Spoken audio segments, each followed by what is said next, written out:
Arrive l'automne. L'armée de Napoléon se dirige à marche forcée vers l'Autriche, où Russes et Autrichiens s'apprêtent à faire jonction.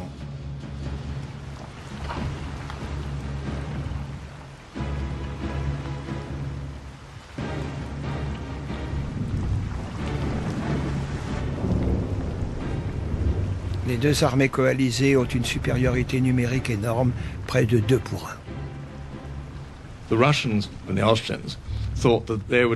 Russes et Autrichiens sont sûrs de n'en faire qu'une bouchée. Dès qu'ils l'auront à leur portée au cœur de l'Europe, ils l'écraseront. C'est mal compté avec la rapidité d'exécution de Napoléon. Il va miser sur la distance qui sépare encore les deux armées et attaquer d'abord les Autrichiens. Il franchit le Danube pour prendre à revers l'armée du général Mack, à Ulm. Coincé contre le fleuve, celui-ci décide de faire face, et il est encerclé. Les Français font 27 000 prisonniers, une armée entière, la moitié des troupes dont dispose l'Autriche. L'empereur s'adresse aux généraux autrichiens vaincus. Messieurs, votre maître me fait une guerre injuste. Rien ne s'interpose plus entre Napoléon et Vienne. J'ai été, ma bonne Joséphine, plus fatigué qu'il ne le fallait. 8 jours, toute la journée, l'eau sur le corps et les pieds froids m'ont fait un peu mal. J'ai rempli mon dessein. J'ai détruit l'armée autrichienne par de simples marches. Adieu, ma Joséphine. 1000 choses aimables partout. Napoléon. Napoléon a fait route à une vitesse prodigieuse. 200 000 hommes ont parcouru 850 km à pied en 40 jours. Et une bonne moitié de l'armée autrichienne est détruite.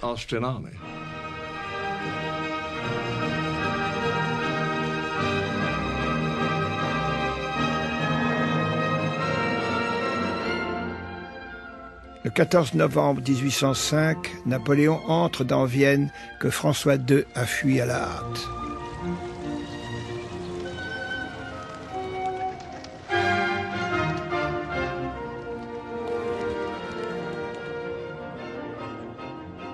L'empereur s'installe en maître au palais de Schönbrunn et fait parader ses troupes dans les rues de la ville.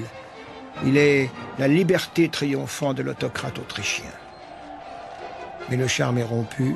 Ceux qui ont porté au nu le premier consul dénoncent aujourd'hui le tyran. L'empereur Napoléon n'est rien d'autre qu'un mortel ordinaire. Il piétine les droits de l'homme et il est devenu un despote. Ludwig van Beethoven.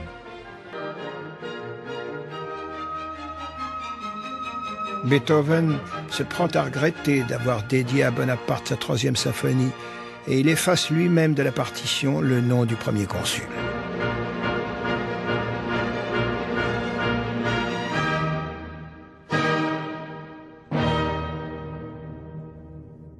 Quelle apothéose pour Napoléon quand on lui a remis les clés de la capitale autrichienne. Mais ce triomphe était une victoire à la Pyrrhus. La France subissait au même moment une défaite aux conséquences incalculables. Le 21 octobre 1805, l'amiral Nelson a remporté à Trafalgar une bataille navale décisive contre la flotte franco-espagnole. Nelson mourra au combat. Mais si l'Angleterre a perdu le plus grand de ses marins, elle a établi ce jour-là une suprématie navale que la France ne sera plus jamais en mesure de lui contester.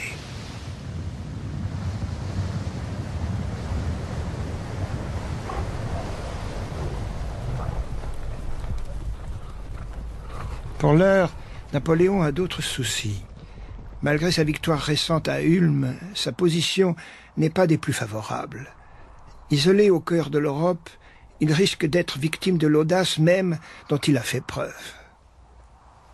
L'hiver arrive, on est en novembre, il fait froid. La population tout autour est hostile. Les Russes seront bientôt là pour appuyer les Autrichiens. Et à 1600 km de Paris, les approvisionnements sont difficiles. Le continent européen est comme un énorme piège prêt à se refermer sur la grande armée. La Prusse est sur le point d'entrer en guerre à son tour, et le 22 novembre, les armées russes et autrichiennes ont enfin fait leur jonction. Ils sont désormais 90 000 contre 75 000 Français. Tout individu sensé aurait abandonné et essayé de trouver un arrangement. En fait, il n'y avait que deux possibilités, reculer ou avancer. Napoléon ne reculait jamais. Alors il s'est dit, allons-y pour encore une bataille.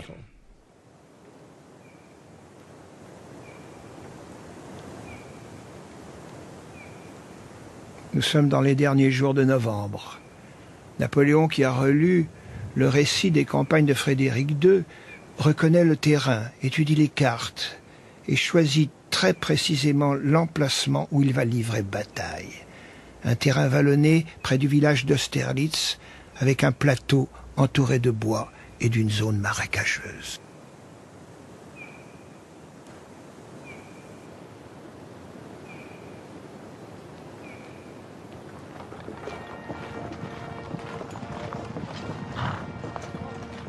L'armée russe compte 70 000 hommes commandés par le tsar en personne.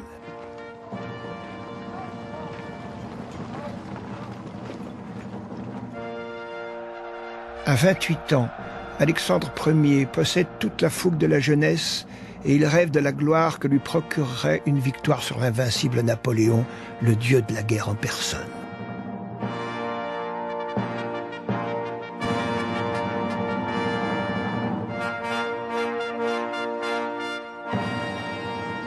Il y a un côté mystique chez lui et il a l'idée que le destin lui a donné une mission à remplir et d'organiser l'Europe et de vaincre la Révolution.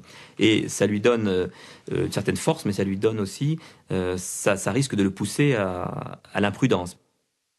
Napoléon sait que s'il parvient, malgré son infériorité numérique, à pousser le tsar à l'attaquer où et quand il le veut, il a une bonne chance de l'emporter.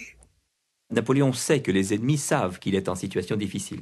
Donc il va exploiter, c'est un peu comme le judo, il va exploiter cette faiblesse apparente pour la retourner contre l'ennemi. Il va faire croire à l'ennemi qu'il a peur.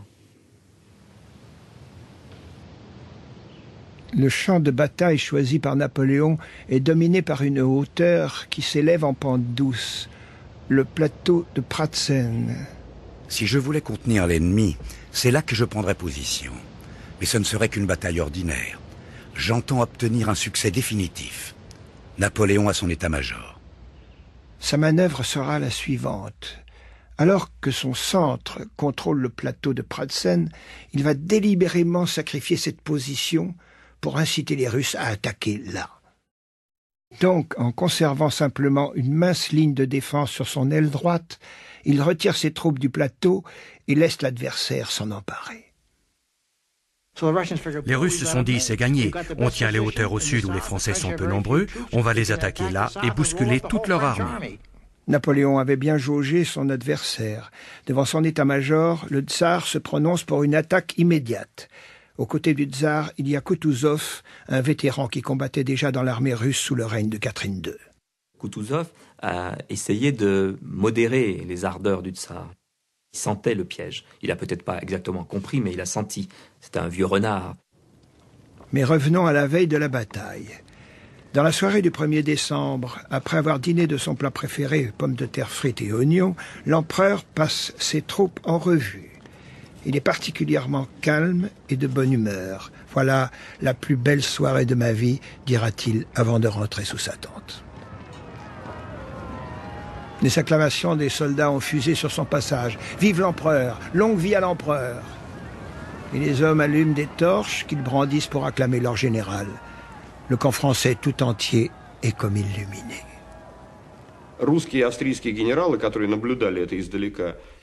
Les généraux russes et autrichiens, qui voyaient ça de loin, furent convaincus que les Français mettaient le feu à leur bivouac avant de commencer leur retraite.